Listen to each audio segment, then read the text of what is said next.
বাচ্চা, ইমানদারের কোন সন্তান হিন্দুর দুর্গা পূজা দেখতেও যাবে না। বলো ইনশাআল্লাহ, বলো ইনশাআল্লাহ। বেঈমানের দুর্গা পূজার মধ্যে একবার উকি দিতেও যেও না, তোমার ঈমান হুমকির মুখে পড়বে, তোমার ইসলাম হুমকির মুখে পড়বে, তোমার ধর্ম হুমকির মুখে পড়বে। ধর্ম তারজাত উৎসব সবার আমগো কুরবানির ঈদের দিন গরুর গোশত আর রুটি, চালের রুটি খেতে আই। হ্যাঁ আসো না এখন তা যারা এখন এগুলা বলে তারাই তো তাদেরকে উৎসাহিত করে তাদের ঘরে খাওয়ানো উচিত এবং সেটা ভিডিও দেওয়া উচিত যে দেখেন আমি যে বলছি ধর্ম যার যার উৎসব সবার।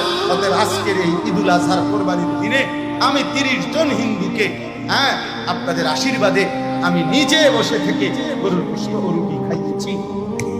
খাওয়া মাতবুরি শুধু মানুষের কান্দের উপর, নেতাগিরি শুধু পাবলিকের উপরে চাপায় দেওয়ার চেষ্টা।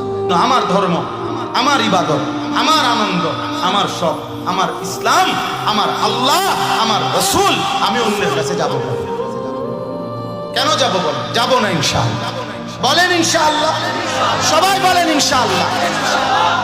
আল্লাহ আমাদেরকে তৌফিক দান। পরিষ্কার বললাম, কোন আমরা কারো উপরে আমরা আঘাত করব না, কারো উপরে আমরা জুলুমও করব না। ধর্ম যার যার, উৎসব সবার, এটা মিথ্যা কথা, এটা কুফরি কথা, এটা কাফেরের কথা, এটা বেঈমানের কথা, ইমানদারের কথা হইতে পারে না। এটা বেঈমানের কথা হইতে পারে। ধর্ম যার যার, উৎসব সবার, না না আমরা এটা মানি না, আমরা এটা মানি না। আমার ধর্ম, আমার ইবাদত। আমাদের ধর্মে কোনো আলাদা উৎসব নেই।